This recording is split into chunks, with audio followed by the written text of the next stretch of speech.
ओम शांति। आप सबको वेलकम है। आज श्रीमद् भगवत गीता स्टडी ग्रुप का ये सत्र संख्या 30 है और परमात्मा शिव बाबा की मदद से हम 12वें अध्याय तक पहुंच चुके हैं। आज हम 12वां भक्ति योग, ये सबसे छोटा अध्याय देखने वाले हैं।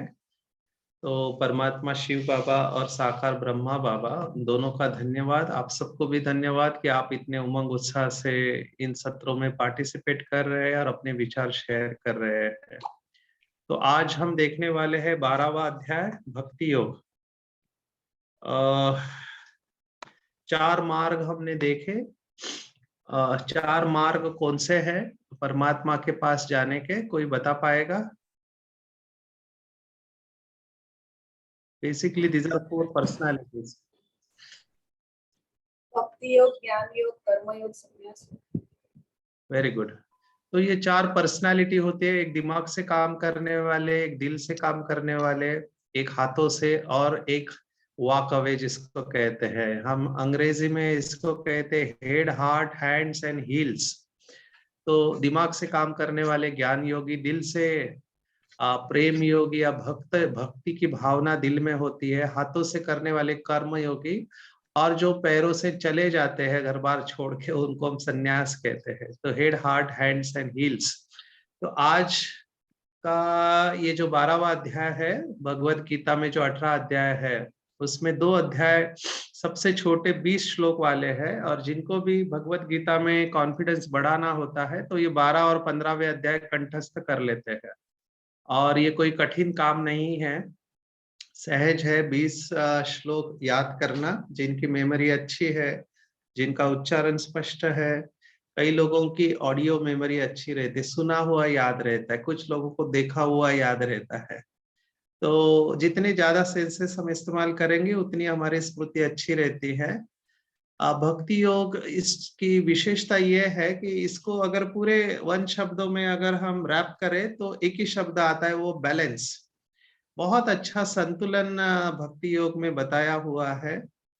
और इसका पूरा फ्लो अगर देखेंगे तो अर्जुन पूछता है कि किस तरह से आपको याद करे परमात्मा, आपको निराकार रूप में याद करे या साकार में, और कौन सा मार्ग सहज है, और जब याद नहीं कर सकते तो क्या कर सकते हैं। ये सब प्रश्नों के जवाब इस अध्याय में हम देखने वाले हैं। तो मैं स्क्रीन शेयर चालू करता हूँ।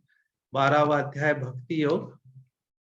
और आप अगर स्क्रीन देख पा रहे हैं तो आप बताइएगा कि आपको स्क्रीन दिखाई दे रहा है। हाँ जी।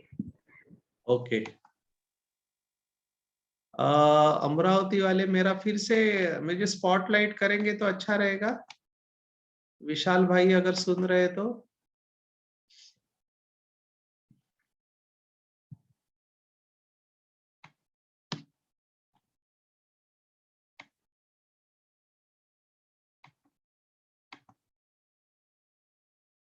भक्ति योग, इसमें 20 श्लोक है और हम पूरा फ्लो देखेंगे।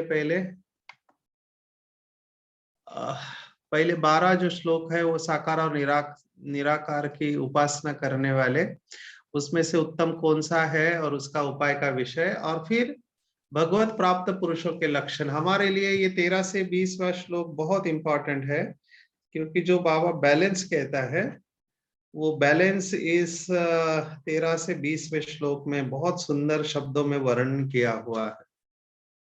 तो इसको हम देखेंगे। महत्वपूर्ण श्लोक हमारे। विशाल भाई मुझे स्पॉट करो, वो दूसरे किसी का नाम आ रहा है मुझे, मैं देख नहीं पा रहा हूँ। अगर सिंगल फोटो है तो स्पॉट में मैं नहीं हूँ।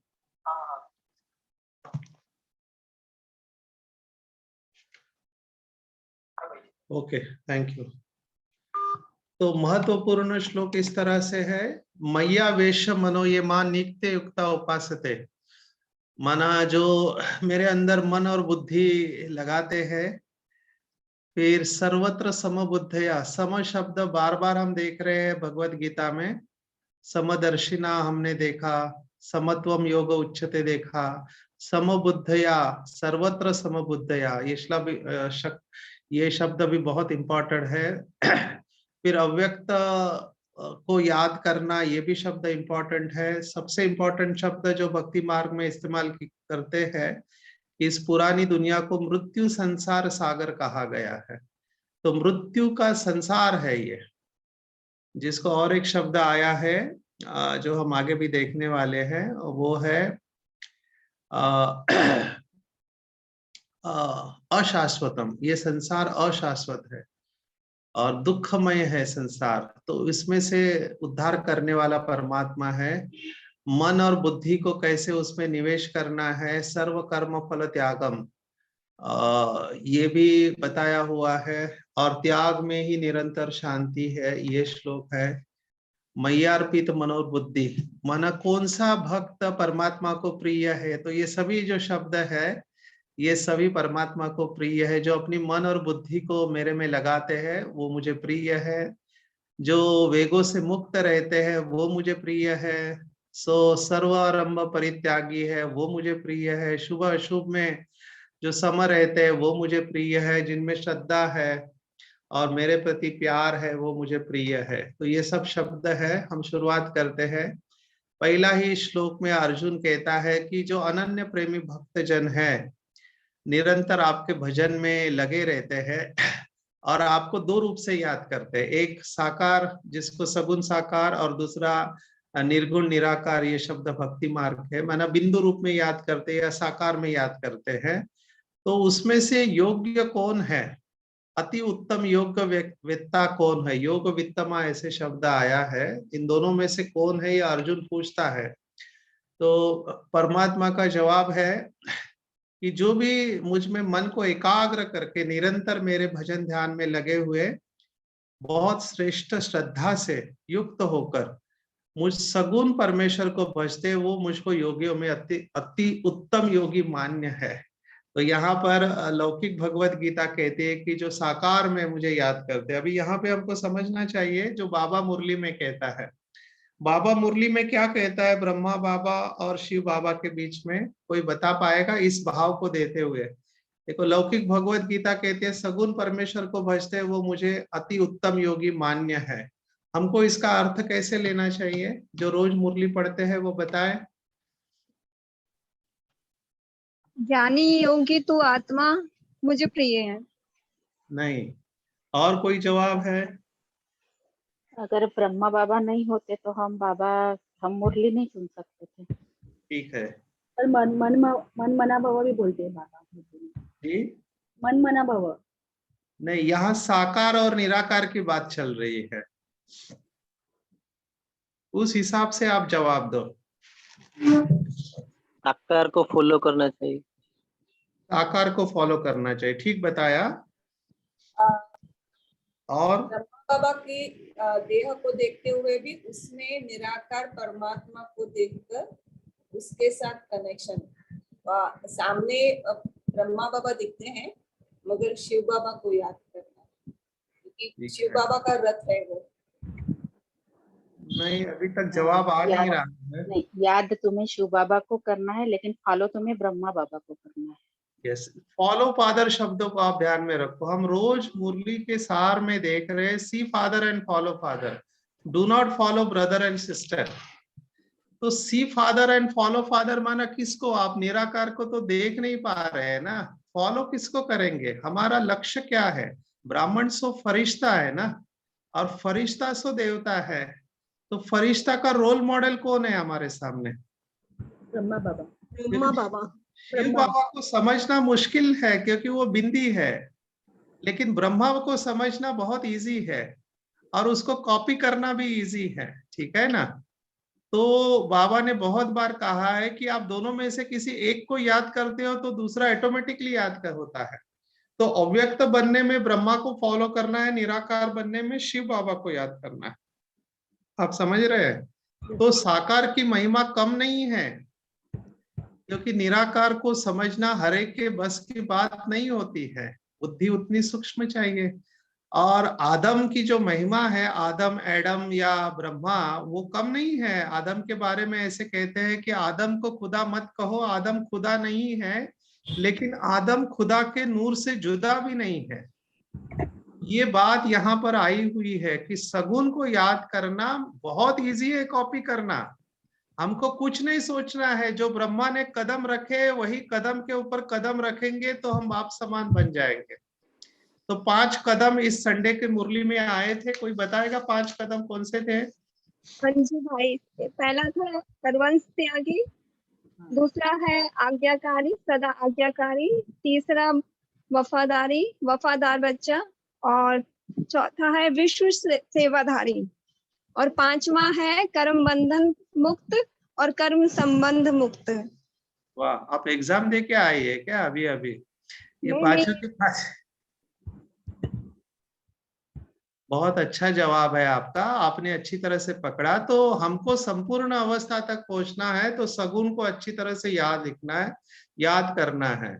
वैसे भी बिंदु को याद करना और साकार को याद करना कठिन होता है, बिंदु को याद करना कठिन है।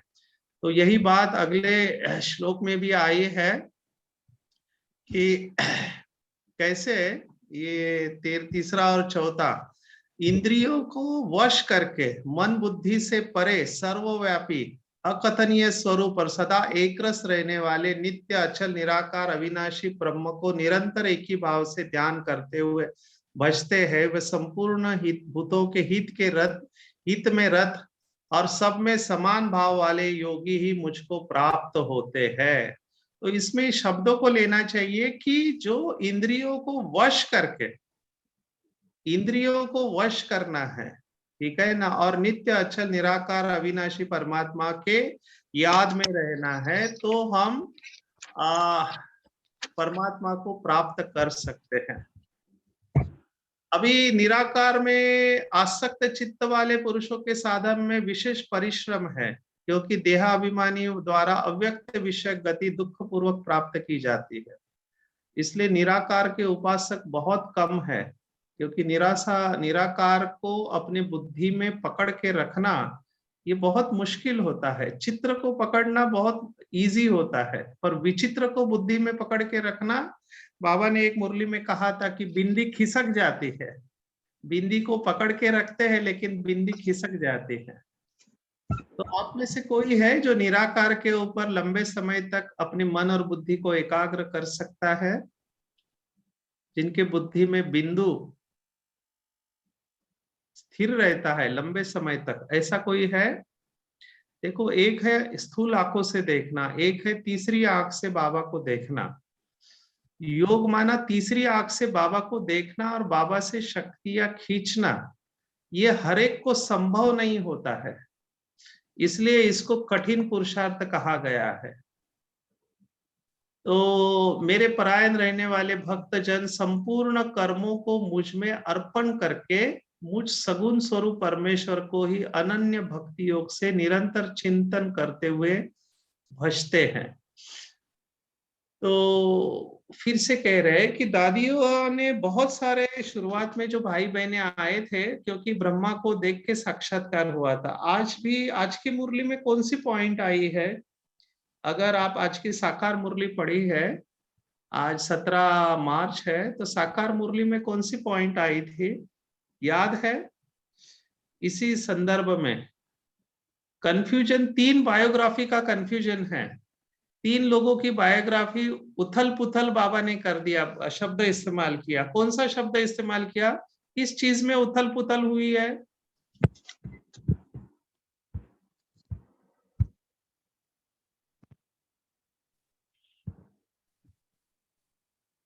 अगर हम मुरली को अच्छी तरह समझते हैं तो भगवत गीता समझना हमारे लिए कठिन नहीं होता है।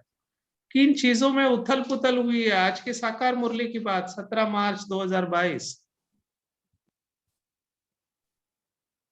कृष्ण को गीता का भगवान बताया।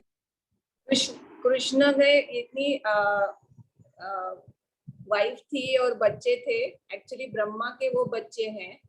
वो कृष्ण के नाम पर डाल दिया है। बिल्कुल ठीक, बहुत सही जवाब दिया। प्रजापिता कृष्ण नहीं है, प्रजापिता ब्रह्मा है। तो यहाँ पे कौन सी 3 बायोग्राफी को मिक्स किया गया है? किसकी किसकी बायोग्राफी है, जीवन कहानी को एक दूसरे में मिक्स किया है? शिव बाबा, ब्रह्मा बाबा और कृष्ण। एग्जैक्टली ये तीनों बायोग्राफी को मिक्स किया गया है। अब ये कैसे हुआ उसको भी अच्छी तरह से समझ लो। करने वाले तो हम ही है, क्योंकि कल्प वृक्ष की जड़ में हम बैठे हैं।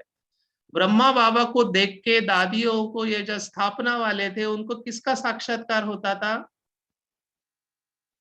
श्री कृष्ण का। कृष्ण का साक्षात्कार होता था। तो लोगों को क्या लगता था, ये ब्रह्मा है या कृष्ण है? तो उनको लगा कि ये कृष्ण की आत्मा है, ये कृष्ण है साक्षात में, है ना। तो ब्रह्मा को समझने के बजाय उन्होंने समझा कि ये कृष्ण ही हमको सब ओम की ध्वनि सुना रहा है या ज्ञान सुना रहा है, ठीक है। तो ब्रह्मा को देख के कृष्ण दिखाई देता था, पर एक्चुअली ये सब करने वाला कौन था? शिव बाबा। बाबा। तो आप समझ रहे हैं कैसे कंफ्यूजन हुआ है? ये कंफ्यूजन या मूंझना जो हुआ है 3 बायोग्राफी को एक दूसरे में मिलाने के वजह से हुआ है। तो अभी इसका सॉल्यूशन क्या बताया है भक्ति मार्ग में, कि संपूर्ण कर्मों को मुझ में अर्पण करके मुझ सगुण परमेश्वर को अनन्य भक्ति योग से निरंतर चिंतन करते हुए भजते हैं मेरे परायण रहने वाले। अभी यहाँ पर बाबा की कौन सी बात हमको उठानी चाहिए, कि बाबा जो कहता है कि ब्रह्मा की मत भी मशहूर है, ठीक है ना। अगर ब्रह्मा से गलती भी हो जाती है तो जिम्मेवार कौन है? बाबा। बाबा है। तो हमको समझो कभी कंफ्यूजन होता है, हम बाबा से डायरेक्ट कैच नहीं कर पाते हैं, क्लैरिटी नहीं मिलती है। तो ब्रह्मा बाबा पोस्ट ऑफिस है शिव बाबा की, है ना।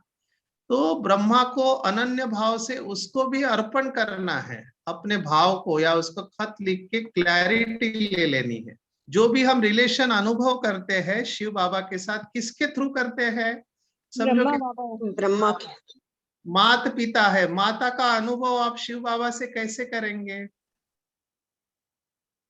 ब्रह्मा द्वारा ही करेंगे ना। तो जितने भी रिलेशनशिप्स है आप वो अनुभव करेंगे थ्रू ब्रह्मा, क्योंकि निराकार के साथ आप ये रिलेशन अनुभव नहीं कर सकते। तो साकार में ब्रह्मा है जिसके द्वारा ये सब रिलेशनशिप हम अनुभव कर सकते हैं।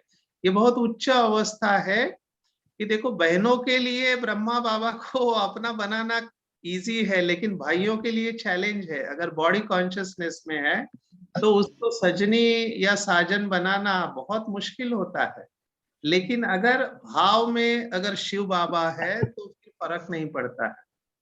तो अगले श्लोक में परमात्मा कहता है, तेषाम अहम समुद्धरता मृत्यु संसार सागरात भवामि नचिरात पार्थ मैया वेशित चेतसा। उस मृत्यु रूप संसार समुद्र से उद्धार करने वाला मैं होता हूं, जो मुझ में चित्त लगाने वाले प्रेमी भक्त है। राजयोग का दूसरा नाम क्या है पता है आप लोगों को? प्रेम योग है। राजयोग माना प्रेम योग, परमात्मा से प्रेम। तो जो अपने चित्त को परमात्मा में लगाते हैं उन भक्ति प्रेमी आत्माओं का उद्धार करता है परमात्मा मृत्यु संसार सागर से, माना डूबने नहीं देता है। मय्येव मन आधस्त्व मयि बुद्धिम निवेशया निवसिष्यसि मय्येव अथ ऊर्ध्वम न संशया। ऊर्ध्वम माना आपकी बुद्धि, जैसे ही मन और बुद्धि को परमात्मा में लगाएंगे, देखो योग भी यहाँ पर स्पष्ट बताया हुआ है कि मन और बुद्धि को मेरे अंदर निवेश करो, आप माना लगाओ। जब आप मन और बुद्धि को मेरे में लगाएंगे तब तुम मेरे पास चले आओगे। बाबा मुरली में कहता है, जितना मुझे याद करोगे उतना तुम मेरे पास चले आओगे। वही भाव यहाँ पर आया 12वें अध्याय में 8वां श्लोक। इसमें कोई भी संशय नहीं है, जो बच्चे मन और बुद्धि को परमात्मा में लगाते हैं वो उसके पास पहुंच जाते हैं। अच्छा, अभी समझो किसी का मन और बुद्धि नहीं लगता है तो क्या कर सकते हैं? तो वो सॉल्यूशन इस श्लोक में दिया है, अथ चित्तम समाधातु न शक्रोसी मयि स्थिरम। माना अगर समझो कि तू मन को मेरे में नहीं लगा सकता है, उसमें तेरी ताकत नहीं है, तो अभ्यास योगेन ततो मामिच्छाप्तु धनंजया।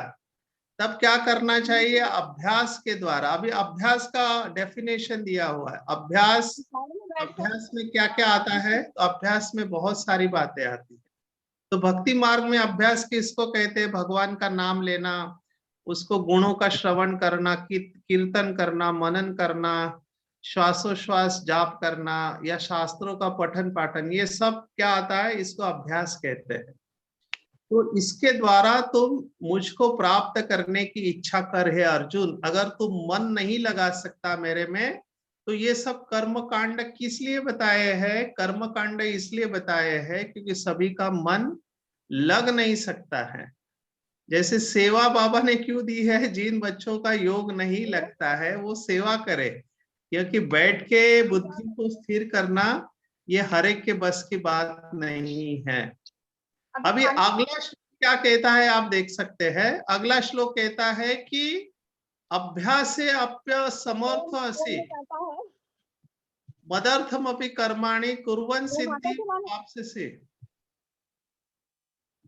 हाँ, कोई बोल रहा है बीच में, आप अगर बोलते समय अपना माइक म्यूट करेंगे तो अच्छा रहेगा। नहीं अच्छा, तू अगर उपयुक्त अभ्यास में असमर्थ है, अभी ना वो भगवत गीता का ग्रुप चल रहा है, लाइव चलती है क्लास, मैं भी उसको अटेंड करती हूँ। तुझे भी करनी है तो कर ले। अभी मैं तुझे नंबर बोलती हूँ, उस वहाँ पे ना स्वाति बहन का माइक ऑन है। स्वाति बहन अपना माइक म्यूट करके हाँ, आप इंस्ट्रक्शन दो। मेरे आपका यहाँ आवाज कोई नहीं है भाई।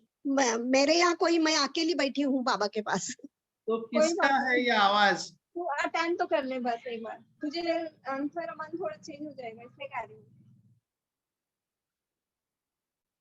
अच्छा, तो समझो अगर अभ्यास भी नहीं कर सकते हैं, एक्सप्लेन करते हैं। अभ्यास नहीं कर सकते हैं समझो कोई, तो केवल कर्म करे, माना ये सेवा हमारा करे। वो ओम शांति वालों का ग्रुप है।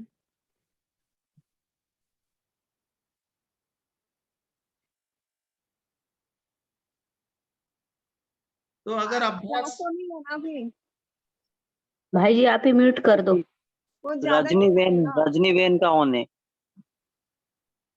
वीडियो ऑन करेगी तो खाएगा, वीडियो ऑन नहीं करना बस। मेरे को अभी म्यूट करने का सोचना पड़ेगा। कहाँ और से? नंबर बताती हूँ, नंबर लिख ले, वो नंबर डालना है उसमें। बीके रैना बेन लिख के आ रहा है भाई जी। हाँ, बीके रैना बेन का माइक ऑन है शायद।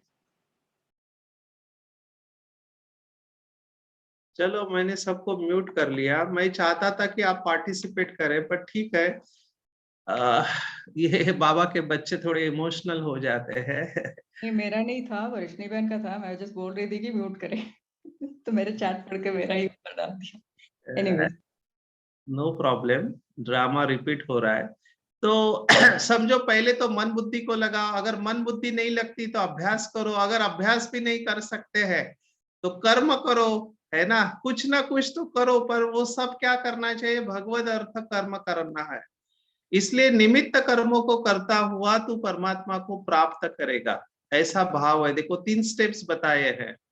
यदि मेरी प्राप्ति रूप योग के आश्रित होकर उपयुक्त साधन करने में तू असमर्थ है, तो मन बुद्धि पर विजय प्राप्त करने वाला होकर सर्व कर्मों के फल का त्याग कर। अभी ये भी नहीं होता है आपसे, तो कर्मों के फलों का त्याग लास्ट बताया हुआ है। और ये मेरा फेवरेट श्लोक है, 12-12। जैसे हमने 10-10 देखा, वैसे 12-12 श्लोक। इसको आपको पक्का कर लेना चाहिए, क्योंकि बहुत डीप श्लोक है ये। श्रेयो ज्ञानम अभ्यासात ज्ञानात ध्यानम विशिष्यते ध्यानात कर्म फल त्यागम त्यागात शांतिरनंतरम। माना मर्म को न जानकर किए हुए अभ्यास से ज्ञान श्रेष्ठ है, ज्ञान से परमेश्वर का ध्यान श्रेष्ठ है, ध्यान से भी श्रेष्ठ है कर्म के फल का त्याग। क्योंकि जहां त्याग है वहां तत्काल ही शांति का अनुभव होता है। जहां त्याग है वहां तत्काल ही शांति का अनुभव होता है। इसको अंडरलाइन करें इस बात को कि जहां त्याग है वहां तत्काल शांति का अनुभव होता है। त्यागात शांति अनंतरम ऐसे शब्द आया हुआ है। तो देखो ये सीक्वेंस है कि ज्ञान से ध्यान श्रेष्ठ है, ध्यान से कर्म फल का त्याग श्रेष्ठ है। जहां त्याग है वहां शांति है। तो जब भी हमारी शांति जाती है तो देखना चाहिए हमारी कहीं ना कहीं कर्मों के फलों में आसक्ति होती है, इसलिए शांति जाती है, तो उसको छोड़ देना चाहिए। वैसे भी भगवत गीता का पूरा सार है त्याग। बाबा ने इसके ऊपर 7 मुरलियां चलाई है त्याग के ऊपर। 7 डेज कोर्स बाबा ने शब्द ही इस्तेमाल किया है। 7 डेज कोर्स बाबा ने किया है। अव्यक्त बाप दादा की 1982 की मुरली है जो अभी 5 कदम बताए, उसमें पहला जो कदम सर्वंश त्यागी, ये अंतिम मुरली है 7 डेज कोर्स की त्याग के ऊपर की। तो जब भी हमारी शांति जाती है हमारे त्याग की अवस्था से हम नीचे रहते हैं। अभी ये बैलेंस की अवस्था आपके सामने आ रही है, तो ये बैलेंस की अवस्था हम देखेंगे। अद्वेष्टा सर्वभूतानां मैत्र करुण एवच निर्ममो निरहंकारा सम दुख सुख क्षमे संतुष्टम सततम योगी यतात्मा दृढ़ निश्चया मय्यार्पित मनोबुद्धि यो मद भक्त समय प्रिया। एक एक शब्द बहुत इंपॉर्टेंट है। अद्वेष्टा सर्वभूतानाम माना देश भाव से रहित, ये सभी धारणा की बातें हैं। मैत्र करुणा एवच निर्ममो निरहंकार, आज अहंकार की बात कही है, सेवा के लिए निरंकारिता का गुण चाहिए। निर्मम माना ममता रहित, अहंकार रहित। सम दुख सुख क्षमे माना दुख सुख इसमें सम रहने वाला, और क्षमावान माना अपराध करने वालों को भी क्षमा करने वाला। तो सब भूतों में जो द्वेष भाव से रहित है, स्वार्थ रहित है, दयालु है, ममता से रहित है, अहंकार से रहित, सुख दुख की प्राप्ति में सम है, क्षमावान है, अर्थात अपराध करने वालों को भी अभय देने वाला है, और जो निरंतर संतुष्ट है, मन इंद्रियों सहित शरीर को वश में किए हुए, और यथात्म दृढ़ निश्चया माना मुझ में दृढ़ निश्चय वाला है, ऐसा भक्त मुझे प्रिय है। तो चेक करो आप भगवान के प्रियता की लिस्ट में आते हैं क्या नहीं। लौकिक भगवत गीता कितना विस्तार से बताया है कि भगवान को कौन से बच्चे प्रिय है। तो चेक करो क्या मेरे अंदर द्वेष भाव है। बाबा ने एक मुरली में कहा था अगर एक आत्मा से भी घृणा है तो आपका योग लग नहीं सकता, परमात्मा से प्यार आप खींच नहीं। केवल एक आत्मा आपको डिस्टर्ब कर रही है, फिर वो घर पे हो, सेंटर पे हो या और कहीं हो, जिसका व्यवहार आपको अच्छा नहीं लगता है, डिस्टर्ब कर रही माना अभी तक आपने उसको क्षमा नहीं किया है, आप चाहते हैं कि वो सजा भुगते, और स्वार्थ है तो भी आप प्रिय नहीं हो सकते, आप परमात्मा के लिस्ट से नीचे आ जाएंगे। कुछ दिन पहले बाबा ने एक बहुत अच्छी बात कही थी दिल के बारे में। किसी को याद है कि शिव बाबा कौन से दिल में रहता है, कौन से दिल में रहेगा? बड़ी दिल में, बड़े बड़ा दिल बाप में, रहता है। बड़े दिल में। बहुत अच्छा, बाप ही इतना बड़ा है तो दिल भी बड़ा होना चाहिए। तो जो लोग संकुचित वृत्ति वाले होते हैं, जो दूसरों को क्षमा नहीं करते, वो परमात्मा का प्यार कैसे प्राप्त कर सकते? क्योंकि आपने अपने हृदय को छोटा कर दिया। हृदय छोटा कब होता है? जब स्वार्थ होता है तो हृदय छोटा हो जाता है। तो जहां छोटा हृदय है वहां बड़ा बाप रह नहीं सकता है, तो अपना ही नुकसान कर देते। मेरे पास ऐसे बहुत केसेस है जो क्षमा करने को तैयार नहीं है, सालों लग गए, लेकिन वो चाहते हैं कि सजा भुगते दूसरी आत्मा, और खुद ही सजा भुगत रहे होते हैं। तो ऐसे आत्माओं को बाप का प्यार नहीं मिल सकता, अपना ही नुकसान करते हैं। तो सोचो इसके ऊपर। ममता से रहित है, जिनके अंदर ममत्व भाव का अभाव है, अहंकार नहीं है। आज हमने अहंकार के ऊपर डिटेल में देखा। सुख दुखों की प्राप्ति में जो सम है और क्षमावान है, इंद्रियों सहित सबको वश में किए हुए और दृढ़ निश्चय है जिसका, वही भक्त परमात्मा को प्रिय है। एक एक शब्द दिमाग में छप जाना चाहिए। अभी के सभी श्लोक इसमें आने वाले हैं। यस्मान्नो दीजते लोको लोकान्नो दीजते च यः हर्षामर्ष भयोद्वेगे मुक्तो यस च मे प्रियः। कितना एक एक शब्द इंपॉर्टेंट है, जिसमें कोई भी जीव उद्वेग को प्राप्त नहीं होता। उद्वेग किसको कहते हैं बाय द वे, किसी का संस्कृत? उद्वेग माना फीलिंग्स पूछ रहे बता रहे हैं? पता नहीं। आवेश होगा ना, उद्वेग। उद्वेग उत्तेजना। माना, अच्छा उत्तेजना। देखो संस्कृत भाषा की सुंदरता देखो, मुझे बहुत अच्छा लगता है। एक ही शब्दों को आगे पीछे करके कितने शब्दों की उत्पत्ति होती है। एक होता है वेग। वेग माना क्या? वेग Speed. माना क्या? स्पीड। स्पीड। स्पीड, ठीक है। गति, गति को वेग कहते हैं। अभी वो वेग के पहले आ लगा तो क्या हो जाता है? आवेग। आवेग हो जाता है ना। अभी यहाँ पर वेग के पहले क्या लगा है? कौन सा शब्द लगा है? उद्वेग। उद्वेग। आपको मैंने एक सवाल पूछा था, बाबा ने कहा संगम युग में हमारा पुरुषार्थ कैसे होता है? लिफ्ट से जाते हैं या कैसे जाते हैं? लिफ्ट है ना संगम युग। तो लिफ्ट को हिंदी में क्या बोलते हैं? सीढ़ी। सीढ़ी बोलते हैं। अच्छा, वेरी गुड, मुझे नहीं पता था। लिफ्ट को सीढ़ी बोलते हैं। अच्छा, नहीं तो सीढ़ी को क्या बोलते हैं? लिफ्ट। नहीं नहीं नहीं, जो शब्द है उसको। लिफ्ट को हिंदी में या संस्कृत में क्या बोलते हैं? आजकल हिंदी भाषा कई बैंक्स में वगैरह लिखी रहती है। हाँ, अभी इंग्लिश में ही, गूगल में देखो, इंग्लिश में ही एलिवेटर कहते हैं। इंग्लिश में एलिवेटर कहते हैं। हिंदी संस्कृत में क्या बोलते हैं? ये हमारे देश की राष्ट्रभाषा है, हिंदी। भाई हाँ? ने बताया ना, उड़न खटोला। उड़न खटोला नहीं, उद्वाहक। किसने बोला? ये उद्वाहक शब्द है। उद माना ऊपर।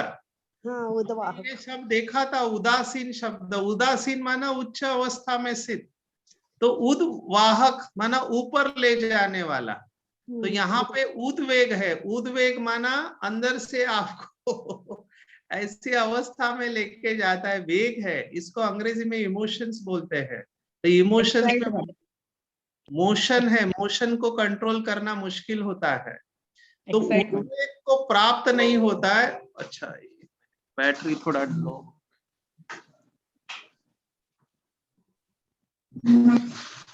सॉरी।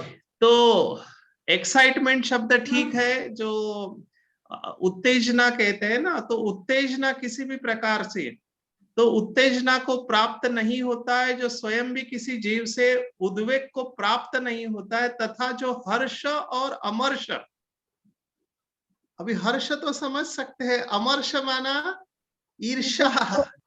कोई मेरे से बहुत अच्छा कर रहा है तो मुझे सहन नहीं होता है, उसको अमर्ष कहते हैं। गुस्सा आता है, किसी को ज्यादा महिमा की दीदी ने या किसी भाई बहनों ने, तो इनको गुस्सा आता है। तो भय और उद्वेग से रहित है वही भक्त मुझे प्रिय है। अभी चेक करो आप भगवान के प्रिय की लिस्ट में आते हैं या नहीं आते हैं।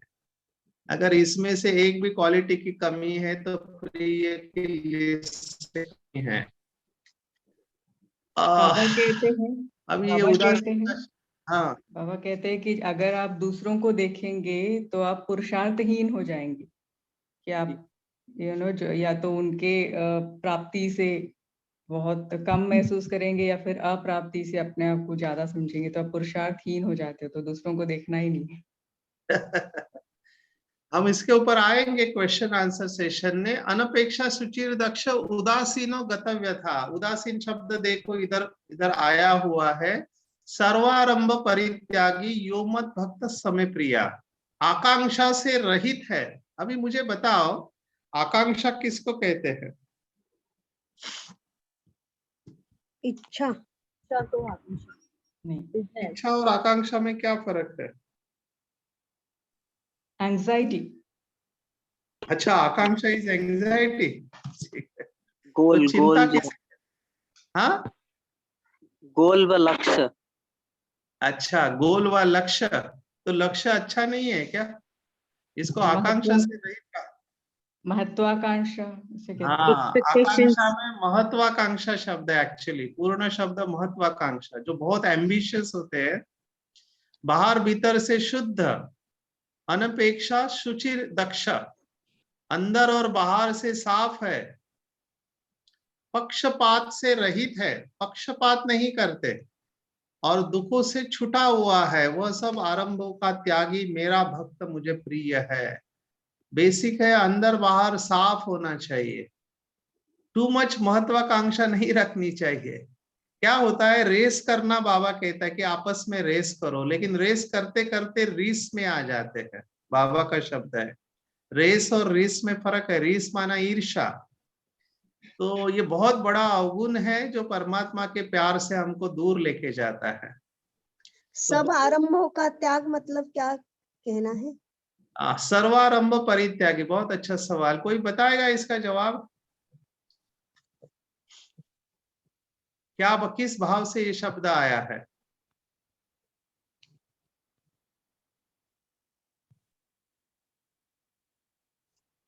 मतलब जो भी नेगेटिव जो है फीलिंग्स है, इमोशंस है, उसका जो स्टार्टिंग पॉइंट है दूसरों को देखकर, तो वो सारे आरंभ का त्याग करना।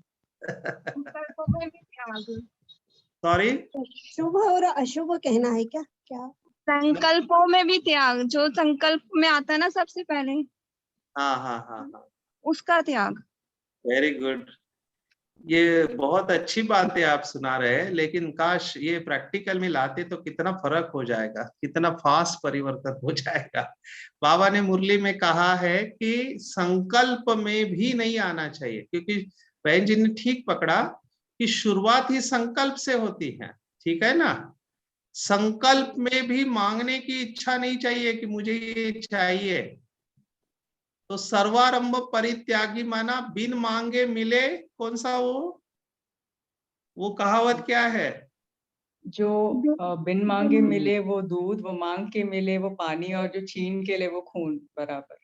अच्छा, तो मांगने से मरना भला, बाबा कहता है ना। आप अगर पात्र है तो अपने आप आपको सब मिलेगा। सर्वारंभ परित्यागी माना मेरा थॉट भी नहीं चलना चाहिए कि मुझे ये चाहिए। बाबा आपको जो चाहिए वो बराबर दे देगा। तो इसका भाव यहाँ पर ऐसे लेना चाहिए, ऐसा भक्त मुझे प्रिय है जो संकल्प भी नहीं चलाता।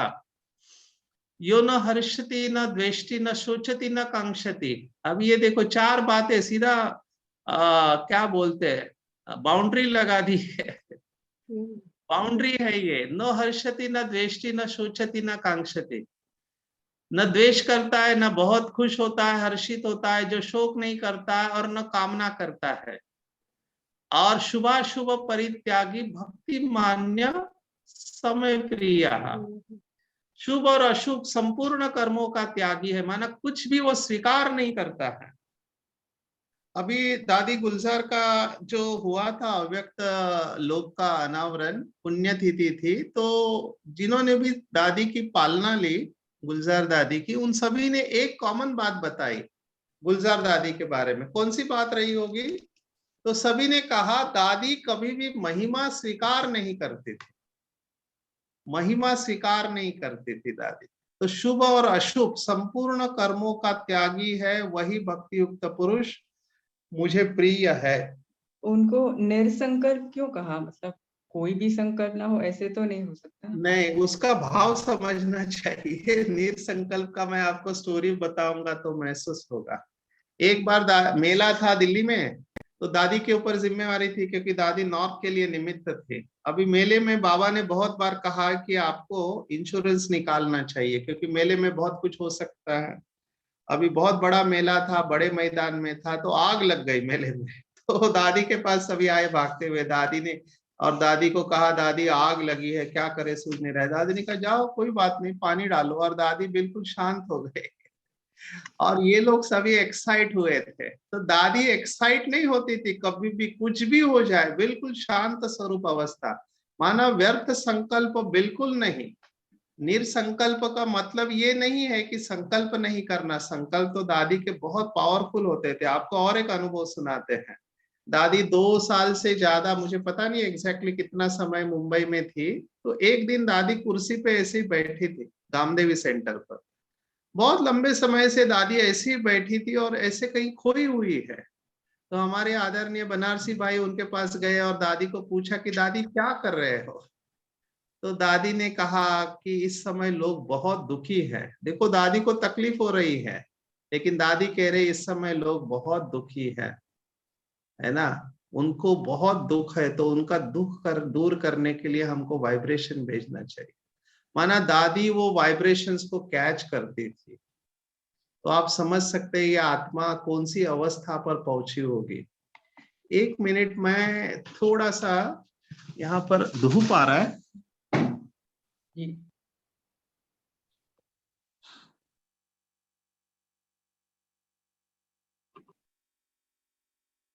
दादी के बहुत सारे अनुभव आपको सुना सकते हैं। एक एक अनुभव बहुत समय लेगा, लेकिन दादी का मैं क्या कहूं आपको।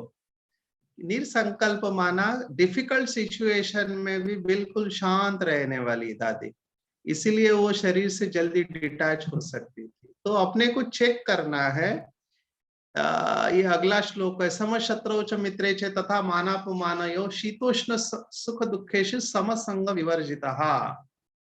ये एक एक शब्द हमको छाप देना चाहिए दिमाग के ऊपर, दिल और दिमाग के ऊपर। शत्रु और मित्र में, मान और अपमान में जो सम है, सर्दी गर्मी में जो सम है, और सुख दुखादि द्वंद्वों में जो सम है और आसक्ति रहित है। क्या हमारी ऐसी अवस्था है? देखो, भगवान का प्यार किसको प्राप्त होता है? बार बार ये शब्द आ रहे हैं, इसलिए मैंने कहा 12वां अध्याय माना बैलेंस, समत्व को याद रखो। और ये भक्तों की महिमा है कि सम रहते हैं इन सब सिचुएशंस में।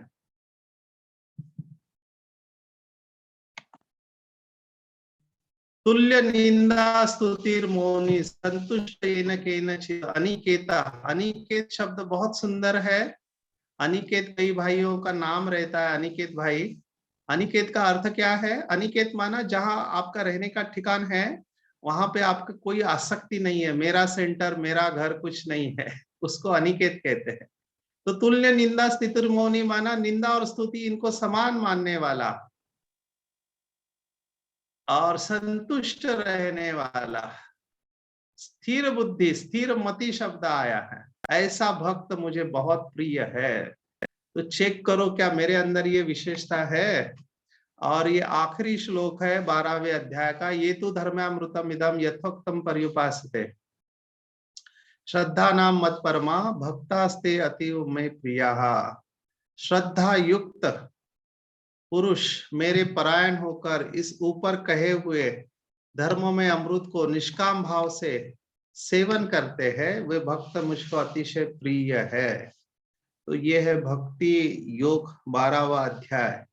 तो इसमें पूरा अगर आप देखेंगे तो फ्लो ये है कि परमात्मा को निराकार से साकार रूप में याद करना सहज है, जिसको हमने देखा फॉलो फादर सहज है। और परमात्मा को कौन से बच्चे याद रहते, जो सम रहते हर परिस्थिति में, है ना, जो बिल्कुल दृढ़ निश्चय वाले हैं और अनासक्त है, और वही बच्चे बाबा से प्यार खींच सकते। बहुत बीके भाई बहनों के एक ही कंप्लेंट होती है कि हमको बाबा का प्यार अनुभव नहीं होता है। तो उसका जवाब इस 12वें अध्याय में दिया हुआ है कि कैसे बाबा का प्यार हम अनुभव कर सकते हैं। बाकी ज्ञान तो समझ में आ जाता है, भाषण भी कर लेते हैं, लेकिन बाबा का प्यार सभी अनुभव नहीं कर पाते हैं। उसके लिए तो साफ दिल चाहिए। जो दिल के बारे में कहा ना, दिल में कोई भी एक व्यक्ति के लिए भी अगर नेगेटिव भाव है तो आप भगवान का प्यार नहीं अनुभव कर सकते, क्योंकि उसको बिल्कुल क्लीनलीनेस चाहिए, स्वच्छता चाहिए। तो हम यह पुरुषार्थ करें और बाबा को दिल में बिठाए। आपके कोई प्रश्न है तो आप पूछ सकते हैं।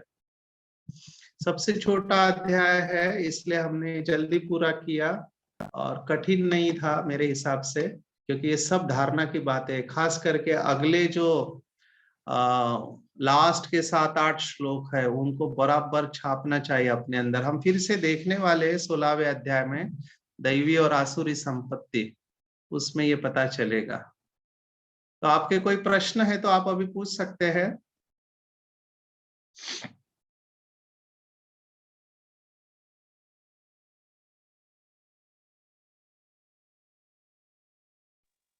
सभी साइलेंस में चले गए।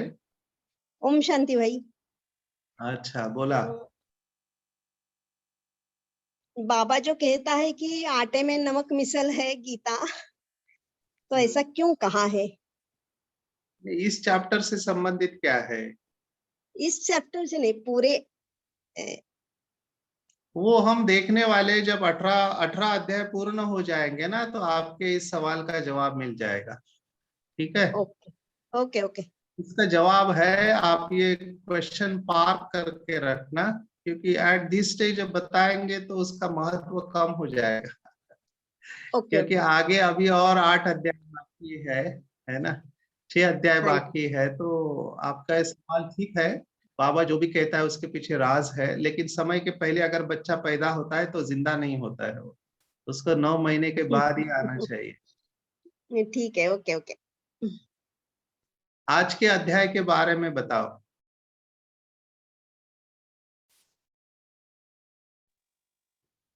ओम शांति भाई। भाई जी, हम्म। आपने बताया था कि बुद्धि को क्लियर करने के लिए बाबा को सूक्ष्म में देखने का अभ्यास करना चाहिए। मतलब कोई फोटो और उसमें विजुलाइज करने के बजाय सूक्ष्म में देखो तो बुद्धि जल्दी क्लीन बनती है। नहीं, आपने इस अध्याय को देखा तो 3 स्टेप में जवाब दिया हुआ है गीता के आचार्य ने। कौन बताएगा 3 कौन से स्टेप बताए? पहला क्या बताया, दूसरा क्या बताया, तीसरा क्या बताया?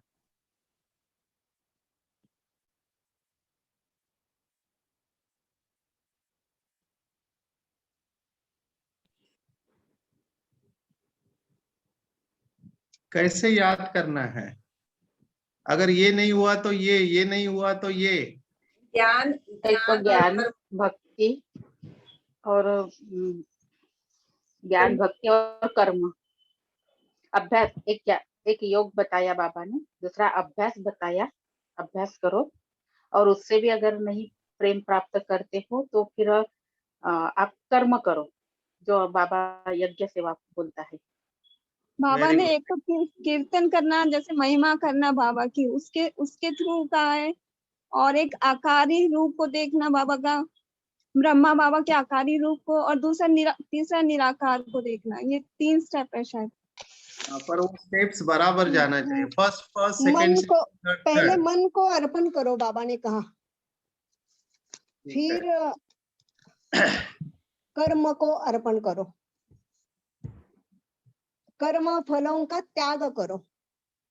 मन को अर्पण करो, कर्म को अर्पण करो, फिर जो कर्म फल और त्याग का भी त्याग करो।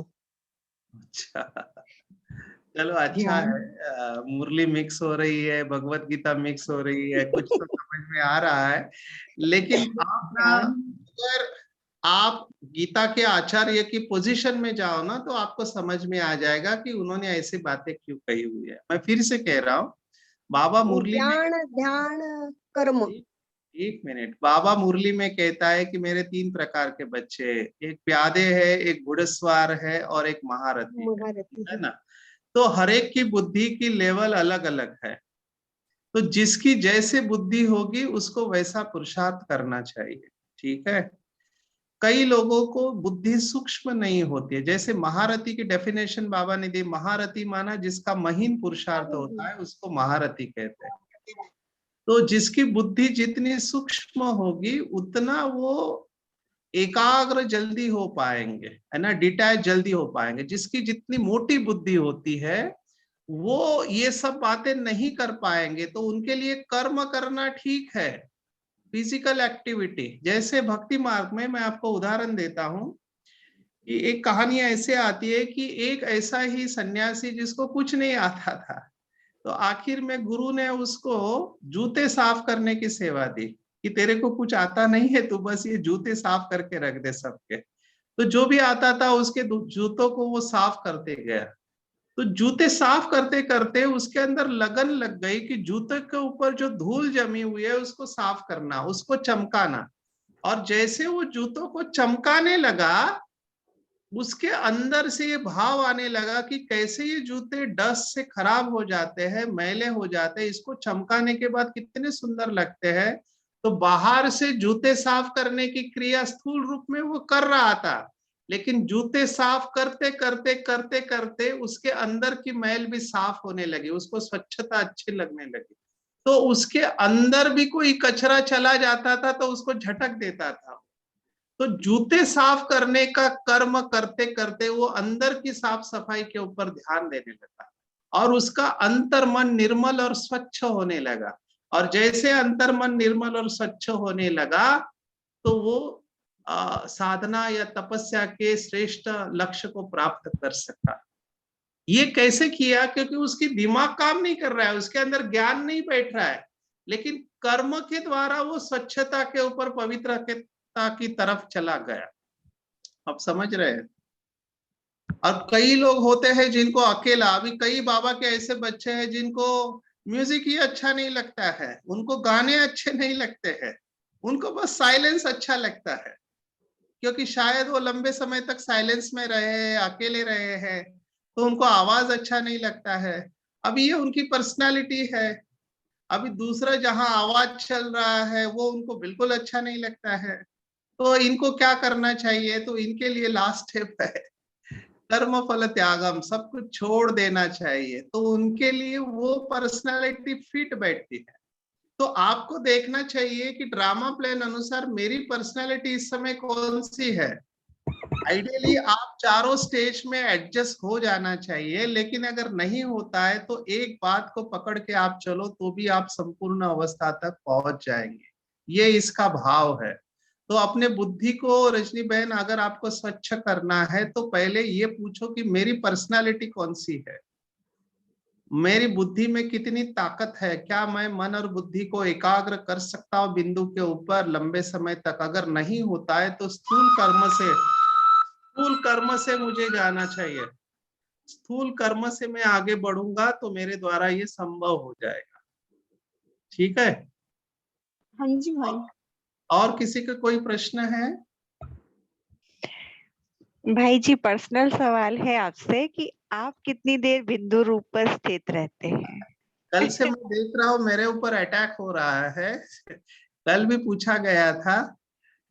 मैं आधा घंटे से ज्यादा नहीं कर पाता हूँ। 15 मिनट से आधा घंटा ज्यादा से ज्यादा, है ना। वो भी अमृत वेला बहुत अच्छा रहता है, लेकिन इसको बढ़ा सकते हैं हम। 15 मिनट मेरे हिसाब से बहुत अच्छी एकाग्रता मानी जाएगी, लेकिन इससे आपको कोई फायदा नहीं है, है ना। जैसे नहीं बहन, भाई जी मेरा पूछने के पीछे यही राज था कि हम क्या करें। जैसे आपका अनुभव सुने कि आपने 15 मिनट आधा घंटा तक कैसे पहुंचे प्रैक्टिस। हाँ, तो वो मेरी पर्सनालिटी है कि मैं किसी से ज्यादा बात नहीं करता, अकेला रहता हूँ, है ना।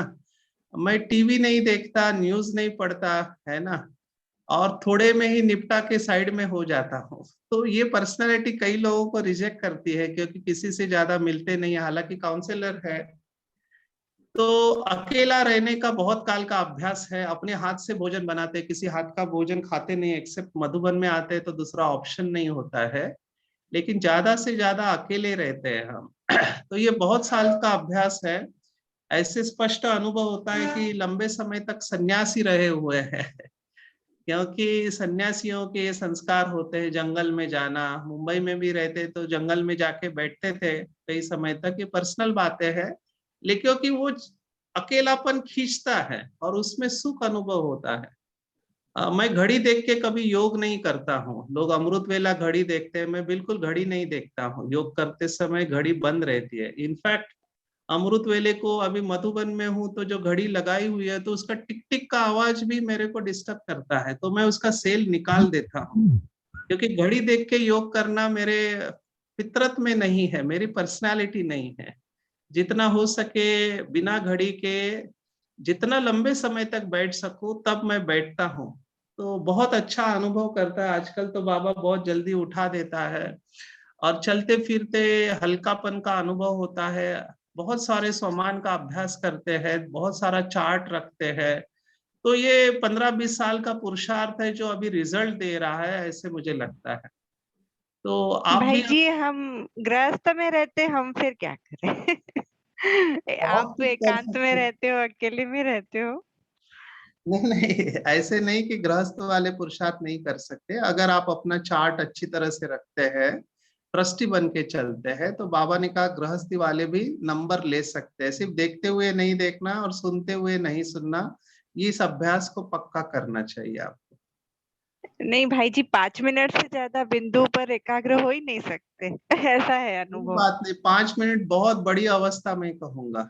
और गृहस्थियों को बाबा ने 20% डिस्काउंट दिया हुआ है, आपको केवल 80% पुरुषार्थ करना है। 20% ग्रेस मार्क टीचर आपको दे देता है, ऐसे ओके बाबा भाई ने जी, कहा ऐसे है। स्पार्क में कैसे अभ्यास कराता है कि है ना, छोटी सी बिंदी अगर नहीं हो रहा है तो आप मटर के साइज का बिंदी विजुलाइज करो, या फिर नींबू के साइज का बिंदी विजुलाइज करो, तो ऐसे करते करते भी हो जाता है, तो ऐसे भी पॉसिबल है? ये पॉसिबल माना, ये बाबा ने मुरली में कहा हुआ है। ये अच्छा। बाबा ने मुरली में कहा है, अगर छोटी बिंदी नहीं दिखती है तो आप बड़ा रूप देखो उसका।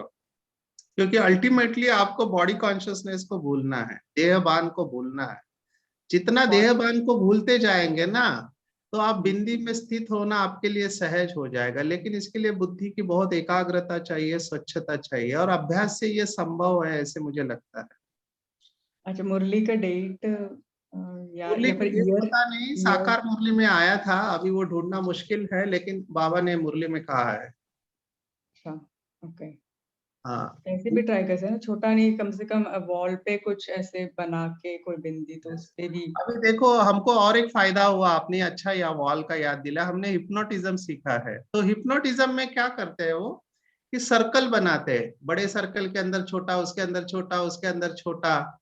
ये ज्ञान में आने के पहले की बात है। तो उसमें बीच में डॉट डालते हैं, और हम केवल डॉट को देखते रहते हैं लंबे समय तक। इसको भक्ति मार्ग में त्राटक कहते हैं। बिंदु के ऊपर त्राटक करो, या ज्योति के ऊपर त्राटक करो, या फूल के ऊपर, या किसी देवी देवता, त्राटक माना उसको एक टक देखते रहना। तो हमारा यह अनुभव है कि धीरे धीरे वो बाहर के सर्कल गायब हो जाते हैं, और बीच वाला बिंदु चमकने लगता है आफ्टर सम टाइम। और आपके बोल में एक ताकत आ जाती है, पावर आ जाती है। तो ये साधना शायद इस जन्म में भी की है, पहले भी की हुई होगी। तो जिसका रिजल्ट बाबा ये जो साक्षात्कार वगैरह कराता है, अभी बाबा को बहुत बार देखा है कि कैसे जुगनू के माफिक चमकता है। बहुत दिव्य ज्योति होती है, लेकिन बहुत शीतल होती है। तो वो चित्र बुद्धि में बैठा हुआ है। ओके। तो वो चित्र बुद्धि में बैठा होने के कारण ये सब सहज हो जाता है। लेकिन हैविंग सेड दिस, मैं फिर से आ रहा हूं कि आप बाबा के गुणों का अनुभव करो, तो ये बहुत इजी हो जाएगा। ठीक है। ओम शांति भाई जी। ओम शांति। भाई जी, जो विजुअलाइजेशन क्या योग है, लेकिन कभी कभी तो ऐसा होता है कि अमृत वेला हो। अभी हम बाबा के मिलन में भी गए थे कि कुछ भी हम दिख मैंने विजुअलाइज ही नहीं कर रहे, फिर भी बहुत अच्छा अनुभव होता है। तो तो क्या सिर्फ visualization विजुअलाइजेशन में योग है या अनुभव करना योग? अनुभव ज्यादा इंपॉर्टेंट है। बाबा ने एक मुरली में कहा, आपने देखा लेकिन फील नहीं किया, तो वो देखने का कोई मतलब नहीं है। ठीक है ना। तो फीलिंग और अनुभव ये सबसे हाईएस्ट अथॉरिटी है। ठीक है। जितना फीलिंग में जाएंगे गहरी, वो रिकॉर्डिंग में जाएगा। अल्टीमेटली शांति, प्रेम, आनंद, ये सब फीलिंग्स है ना। तो फीलिंग के ऊपर ज्यादा जोर देना चाहिए। गुणों की फीलिंग अपने अंदर जाएंगी, वैसे वाइब्रेशन निकलेंगे। देखना वाइब्रेशन नहीं है, देखना भक्ति मार्ग का संस्कार है। लेकिन अभी बात ऐसी है, हम खाना खाते हैं तो लोग पूछते खाना खा के देखा क्या। अभी खाना खाया या देखा? तो खा के देखा क्या, ये भाषा का दोष है। बेसिकली खाना टेस्ट किया कि नहीं, आपको पता चला कि नहीं, ये भाव है उसके पीछे। तो अनुभव हाईएस्ट है। बाबा ने यथार्थ योग का डेफिनेशन, अभी मैं एक फरवरी का जो आपका है ना वो पढ़ रही थी, उसमें बाबा ने बोला यथार्थ योग जो है आपको थोड़ा धैर्यता, गंभीरता और समझ के साथ करना है, तभी याद से याद मिलेगा, तभी आपको करंट ज्यादा प्राप्त होगी, तभी विकर्म विनाश होंगे। तो ये जो धैर्यता, गंभीरता और समझ, तो ये सब यही है या फिर के साथ ये हम बहुत बड़ा सब्जेक्ट है, हम योग में जा रहे हैं अभी। इसके ऊपर मैंने स्पष्टीकरण दिया है, योग के ऊपर 5-6 सेशंस है, उसमें आप सुन सकते हैं। तो मेरे ख्याल से आज हम यहाँ पर रुकते हैं और कल हम 13वां अध्याय इसी टाइम पर चालू करेंगे। थोड़ा डीप है कल का, बुद्धिजीवी वालों का अध्याय है, क्षेत्र क्षेत्रज्ञ विभाग योग, 34 श्लोक है। फिर से ऑथर बदल रहा है भगवत गीता का। ये नॉलेजफुल सोल है जिसने क्षेत्र क्षेत्रज्ञ विभाग माना शरीर और आत्मा के बारे में वर्णन आता है। तो कल हम 5 से 6 क्षेत्र क्षेत्रज्ञ विभाग योग ये अध्याय देखेंगे। ठीक है, तो आज का सत्र हम यहाँ पर रुकते हैं। आप सबको बहुत बहुत थैंक्स, धन्यवाद। ओम शांति। Thank you very much.